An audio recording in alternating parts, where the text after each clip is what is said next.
ప్రమాదంలో దేశ విద్యా వ్యవస్థ పడింది. కాషాయీకరణ, కార్పొరేటీకరణ అంటూ తాజాగా పినరయి విజయన్ కేరళ ముఖ్యమంత్రి గారు ఆవేదన వ్యక్తం చేశారు వాళ్ళ సభల సందర్భంగా. కరెక్ట్. ఈ రెండిటికి కారణం ఏంటయ్యా అంటే కమ్యూనిస్టులే. కార్పొరేటీకరణ ఎందుకు వచ్చింది? ప్రభుత్వ పాఠశాలలు, ప్రభుత్వ కళాశాలల్లో యూనియన్ కార్యకలాపాలు పెట్టేసి వాళ్ళని చదువుకోనియకుండా ఉద్యమాల వైపు తిప్పుతుంటే తమ బిడ్డల భవిష్యత్తు వీటితో నాశనం అవుతుందని భావించి వాళ్ళని తీసుకెళ్లి ప్రైవేటు, ఆ తర్వాత కార్పొరేట్ విద్యా సంస్థల వైపు మళ్లించారు తల్లిదండ్రులు. ఈ పాపం ఎవరిది? అనవసర ఉద్యమాలు చేసుకొచ్చినటువంటి వామపక్షాలదే అవుతుంది. నిజమైన సమస్యల మీద అయితే పర్లేదు, వాళ్ళ రాజకీయ ఎజెండాల కోసం పిల్లల్ని ఎత్తిన రుద్దినటువంటి సందర్భం. నెంబర్ 2 వచ్చేటప్పటికి కాషాయీకరణ.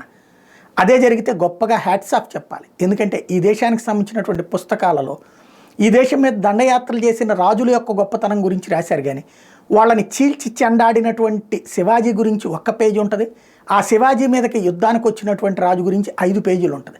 వాడు ఉంచుకున్న దానికి పుట్టినటువంటి బిడ్డ యొక్క గొప్పతనం గురించి కూడా రాశారు, కానీ వెంటాడి వేటాడి తరిమినటువంటి మహానుభావుల యొక్క కథలు రాయలేదు. అట్టంటి దరిద్ర పుస్తకాలు రాసింది మన భావజాలికలే. కాబట్టి కాషాయీకరణ వైపుకి రాకపోతే ఇప్పటిదాకా ఎర్ర పుస్తకాలతో తయారై నాశనమైనటువంటి 77 సంవత్సరాలు ఒక బ్రిటిషోడు చేయలేకపోయిన నాశనాన్ని, ఒక ముస్లిం రాజులు వచ్చి చేయలేకపోయిన నాశనాన్ని ఈ తరపు యువతని వరుసగా 70 ఏళ్ల నుంచి మోసం చేస్తున్నటువంటి వేళ కాస్త చైతన్యం తట్టుకోలేకపోతున్నారు.